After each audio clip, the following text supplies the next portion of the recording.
everyone. How's your Tuesday going? Today, I brought you a worksheet bundle that you find in the description, and you can use it completely for free. This is actually from one of our PLR vaults, and I want to gift it to you. So far, and we'll actually go for it, and you'll see how you can use that to coach yourself, and also how you can use it to coach clients. So specifically, we talk about today why and how to challenge your thoughts and beliefs. And I really felt like giving something and doing something nice because I had a pretty rough day. I don't know why, but I'm not feeling super well. So, like in a sense of getting a little bit sick.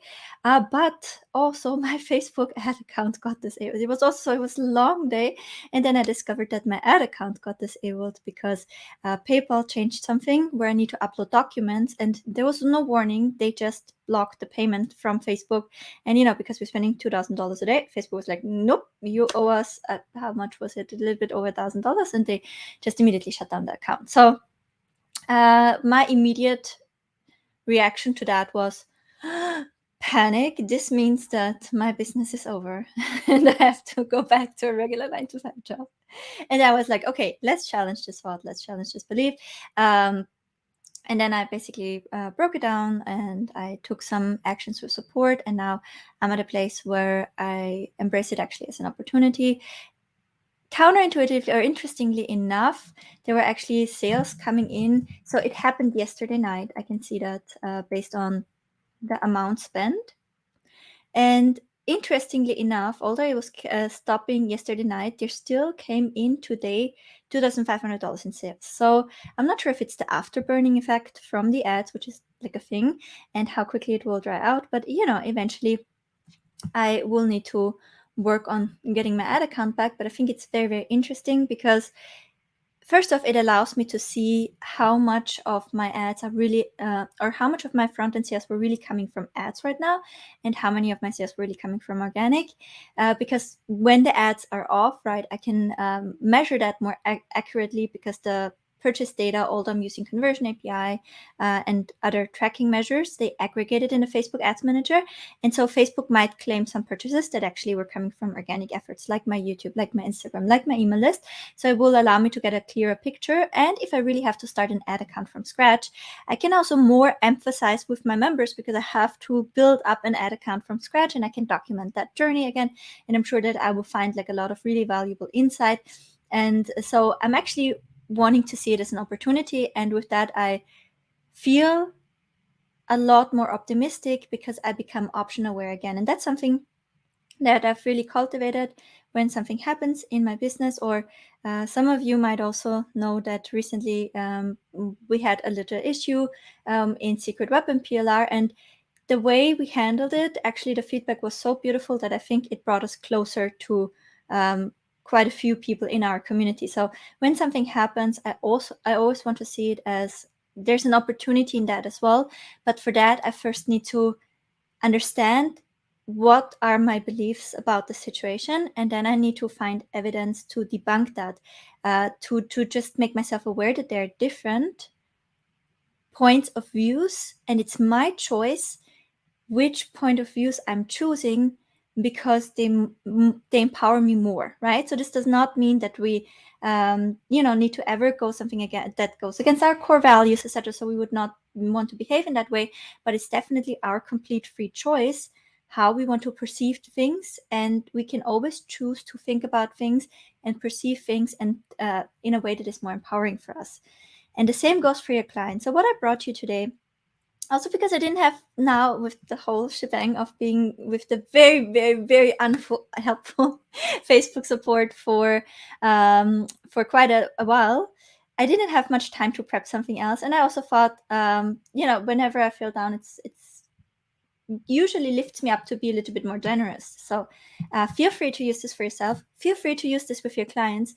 If you're one of our Etsy sellers, feel free to productize this and resell it. It's yours to have, right? So this is from the Coach Tool Vault. It's one of our PLR minis, and it's included in Secret Weapon PLR. And basically, this is my baby vault because all of the worksheets in here, they come from my brain and heart and what I wish I had when I started to coach people as well. And this one I love, especially I love the whole like limiting belief series, but this belief challenging your own thoughts, I love this particularly. So you can call it a thought, you can call it a belief, it's basically the same. What we want to do here is, and by the way, so these packs always consist of a worksheet that is client facing, a coach helper for the coach to say how do you use it with the client, and then additional resources to really be able to coach with confidence. And I personally love the most the additional resources. So here the exercise, whenever something comes up for you, that when you get desperate, when you get sad, when you get anxious, it's a sign that you are not option aware enough, right? So whenever an event like that happens, whenever you feel sad, whenever you feel anxious, whenever you feel desperate, that usually is a signal that you are not in a state where you are aware of your options. And that's a good time to look into your underlying thoughts and beliefs that make you feel this way and to become option aware. So how we do this is we take this whole belief bulk. For example, for me, the belief bulk right now with the shutdown ads account is my business is over. That basically means like and end of it all, right? So what are the underlying beliefs that pay into this, right? So I mainly built my business with Facebook ads and I'm teaching about it. If I'm not running ads, then people will not think I'm credible. What's also there? Oh, if I can't run my ads right now, our revenue will go down and I might not be able to hold my big team. When my ads don't run, there's so many like different thoughts that I had. When I can't run ads, I will not be able to sustain the growth rate that I need to sustain to keep my memberships growing and engaging. When I can't run ads, I will not be able to keep outgrowing competition, and the people who are stealing my stuff, they will potentially take over because I cannot reach people before they reach them. So all of those kind of things, I will take the time to break them down. I already identified for me like the big ones are scared to not be able to hold the revenue and that my growth rate will be lower than my churn rate and we will ultimately start to decline, which by the way actually is not a real concern because the amount I'm spending on ads, my monthly recurring revenue can go down quite a bit, and with the current churn rate I have probably like 5 to 6 months to figure something out, which by that time I probably have another ad account or something else figured out. But I can only, only when I'm writing those things down, I can actually say, okay, so does this support the idea? Is this supporting the idea that my business is actually over, or is there different evidence, right? So when we, for example, say, well, now when I can't run ads anymore, I cannot hold the growth rate and the churn rate will ultimately eat up the growth rate and my membership will go down. Well, yeah, but when I take a closer look, the opposing evidence is we're also spending a lot on ads, right? So with that opens up quite a bit of the revenue to be able to go down. And who says we cannot do other measures to retain customers? Who says we have optimized our email list, etc.? Everything enough, even if I was not. Who says word of mouth is not carrying us enough at this point, right? So I'm really trying to go into each belief and kind of debunk it for myself. That does not mean that there's not room for worst case scenario, but I'm basically making myself aware for there are so many other things that could happen, and here are things that contradict the worst case scenario, right? And with that, I'm also with here things that contradict the worst case scenario. Like I said, there are things like, oh, I could, by the way, it does not even mean that there's not something I can do with my churn or with my customer lifetime value. So by just looking for that evidence that contradicts, what already starts to crystallize is opportunities to act, to respond to the situation that is coming in a way that is very different as in when we're just ruminating in this big limiting belief. So basically finding within that big catastrophized thought or belief or limiting, right? So sometimes something can be big and it limits you in that. But sometimes also something can keep you small, right? So look at that belief, break it down into what it means, and then write that down. So if you're still unsure how you would use that worksheet as a coach, you would encourage your client to choose one strong belief that they hold, right? It doesn't have to be an urgent situation like the one I just described, but I personally find this challenging my own thoughts when a situation feels urgent. I find this to be the most helpful thing for me. After, deep breath and grounding, that's usually like the first go-to. You would want to guide them through the analysis of evidence supporting and contradicting the belief. You would want to discuss any changes in their perspective after completing the exercise. So, you'd say, okay, wrapping up, Evelyn, is your business doomed to fail, or doomed and will fail?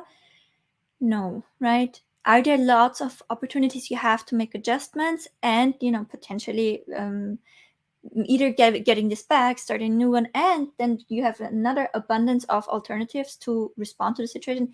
Yes. So could it actually also be a chance to show how you work through that?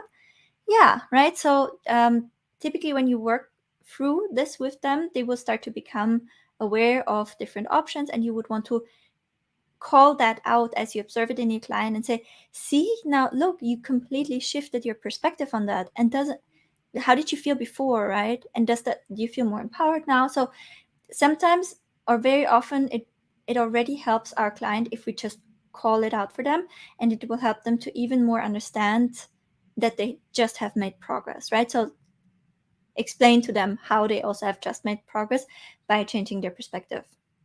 And if they find it difficult, then remind them that challenging belief is not about right or wrong. It's more about understanding different perspectives, right? So that the first time around you do this with someone, they will probably struggle to get this a little bit. And to help you even further,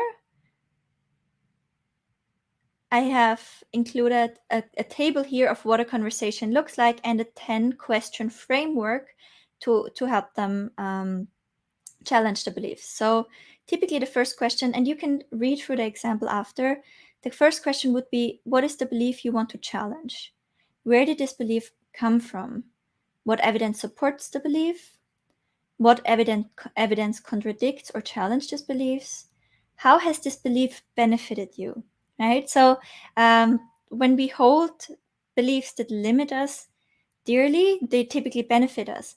And also in my case, in this urgent case right now, the limiting or the belief is benefiting me, because what I've been doing with myself for years is, when things come up, I tend to catastrophize them, because what happens for me is that it allows me to source a lot of energy quickly, basically within myself, right? And I was for a very long time not aware that I'm doing this, but typically by having such a strong response to something, such a catastrophizing response, it will allow me to source a lot of energy within myself that I usually don't have when with threatening things, because my go-to response for being anxious is freezing. So by just blowing up into a worst case scenario, how this has served me is that it allowed me to source energy within me and not respond in a freeze way, right? So that's just something to know about yourself and to potentially work out with your client, because every belief, every thought we hold dearly serves us in some in some way or the other. Then it comes at a cost, right? So how has this belief hindered you or caused you distress? So, me thinking that this is the end of my business caused me massive stress. And if I don't work against this, and this is something I unfortunately did a little bit in the beginning of my journey, I wouldn't challenge my thoughts, and I would believe them, and I would typically go into a downward spiral. So I stopped feeling good about myself. The first time around my ad account got shut down, I went complete snail shell. I would not communicate a lot with my members. I wouldn't show up in the groups. I wouldn't do any social media activities, and I could immediately see that churn went up, right? And that spiraled me more, because I was like, now new people aren't coming in, and now people canceling, and now this is just the end of it, right? So the less I was challenging it, the more I allowed myself to have this this energy, this downward energy, basically, right? This you are not well positioned to lead if all you can see is the ground down, right? So I wasn't showing up, I was withholding myself, I was not communicating, I was not proactively doing something. Every single question I answered, I overly answered because I felt like so guilty and so desperate to hold members, and it created this downward spiral. And then with every member that canceled, I just got reconfirmed in that thought, like, you're not good enough, you're not good enough, you're not good enough, it will not work, it will not work, it will not work. The way I got myself out of that basically was that I did a workshop back then, and it gave me positive momentum, and I held on to that workshop and those results like it was made for, like, I kept only because I realized what I was doing, right? So I realized what I was doing. I was like, okay, I need a win. What kind of win can I give myself? So I pre-sold the workshop, I delivered it, it was great, and I held on to this win like, I don't know, like it was made of gold, because that carried me through, and I held it up as my evidence. It's like, you don't suck. Look, if you suck, then how'd you do this with the workshop? Not, you can't fully holistically suck at everything, because otherwise you would have not been able to pull this off. I would really cherish this and remind myself that I have evidence that I'm not a complete failure and I can do it. So I was really, really holding on to this and giving myself a win, and then carrying it through, right? So this is the evidence we want to find against that. Are there alternative beliefs or perspectives that might be more accurate or helpful, right? The underlining helpful, because catastrophizing, it might be helpful in that initial moment to source energy, but it's definitely not helpful to cause yourself so much distress and to spiral into bad mood, right? So what could be more helpful, what could be more accurate? And this is, by the way, me living this out. I'm channeling my frustration and fear around this into documenting how I'm dealing with it, into showing it. I'm basically translating it into something that is more helpful, something that is more productive, right? So we would want to look for these kind of perspectives. How do you feel and behave differently if you adopt this alternative belief, right? So one would be, which I have done in the past, crying for a few hours, then telling my partner, how this is bad, and basically just bawling my eyes out before I would on the next day desperately try to scrap together like a new ad account or whatever. What I'm doing this time is I'm processing this with you guys. After that, I will choose to be proud of myself for how I held myself in that situation. And then tomorrow, I will look into the alternatives that I have, right? And I also know that there is no immediate action required, because what I said, I found that belief that debunked it with, hey, maybe that's an opportunity to learn how much sales are coming from your organic. So while I'll carefully vet my options with trying to somehow get this ad account back that has 800,000 euros worth of data in there, versus starting a new one, while I'm carefully considering what I'm doing, I'm using that time actually to measure how my business is performing without the ads, right? So, and with that, it takes out this, like I said, when you are option aware, you're not desperate, you're not sad, you're not anxious, because you have options and you have a plan and you know what to do next. So very, very different in how I show up. I'm much more cooler and calmer and more collected, and I can really make the right decision and choice right now as into how I'm going to set it up, when I'm going to set it up, what campaigns I'm starting with, etc. So because all of that should be really well thought out, right? And by giving myself the grace to say, here are all the positive things I find in this, and I can document how I'm setting it up again and how I choose to build it up, etc. So I'll now, because I know that letting time pass to measure in the meantime how my sales will behave is a good thing, because it gives me insight, right? So while it costs me probably a little bit of growth rate, it will give me extremely valuable insight as into how good my word of mouth and organic game is. And this also means that I'm gaining this insight, so I'm having no rush here, no pressure. I can plan my ad account comeback accordingly, and I can think about how I can package it into something really valuable for my members as well, with that increasing also the retention and customer lifetime value in my memberships, right? So now that I know what other things are in there, I can approach it completely differently and with a complete different energy as well. So what's the worst thing that could happen if you let go of this belief, and can you handle that? So in my case, worst thing that can happen when I let go of it is that I'm just not as hysterical about it.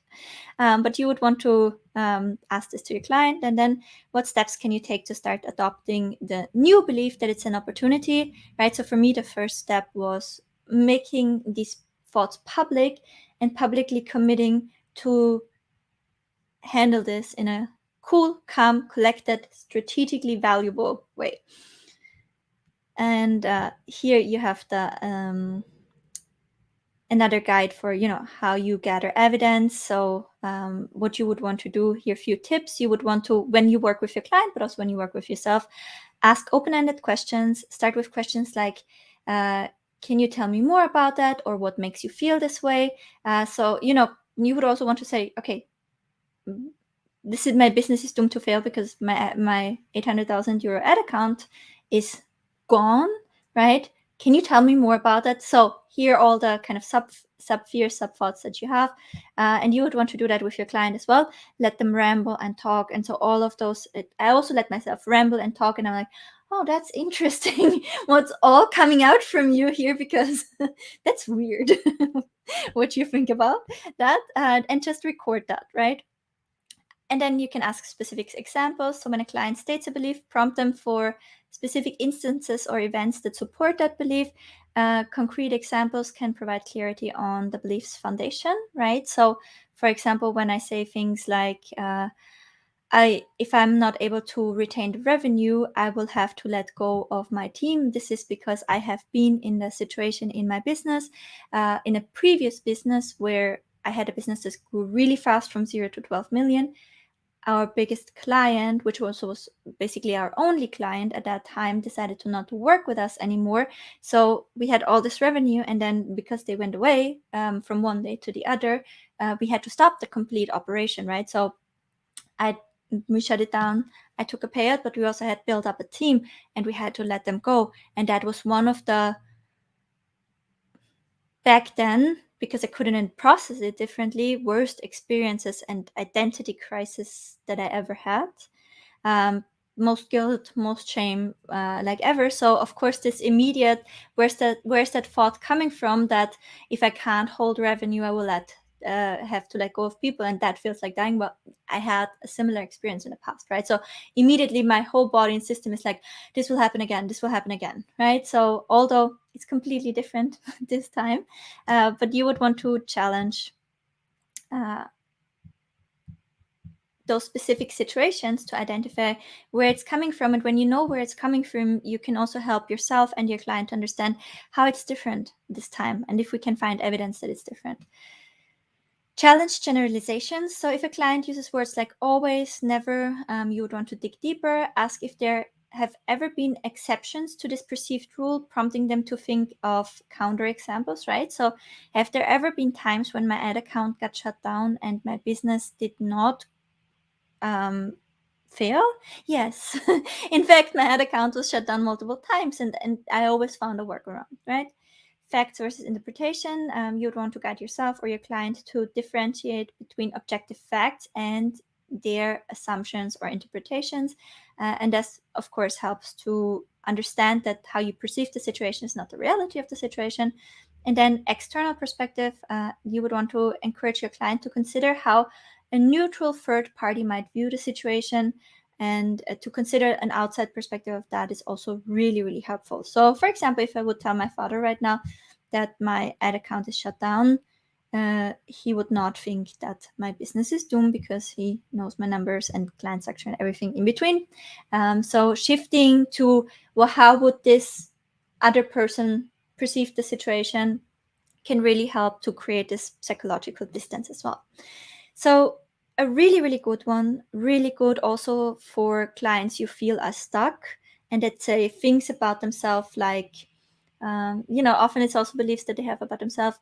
Well, I just can't do this because I'm just not good with copy, right? Or I can never convert on a lounge or something like that. It highly depends on your niche. But what I find is that typically when members of mine get stuck in a program and they drop out always at a like similar level. So I have members and students that come into the program, they take action, and then they struggle always at the similar stage. Typically, there's some belief work that needs to be done at that stage, right? It's not that easy to pinpoint. So if you're one of my members and you feel like, oh, wait a second, that could be me, you might want to do this worksheet and see what kind of beliefs you hold really, really tightly, how they serve you, and then debunk them. I hope this was helpful. Like I said, I personally love the coaching tool vault. Those are all tools I'm using with myself and all tools that I think are extremely helpful when it comes to client work. And yeah, feel free to incorporate it wherever it serves you, and have a wonderful rest of the day. I see you tomorrow.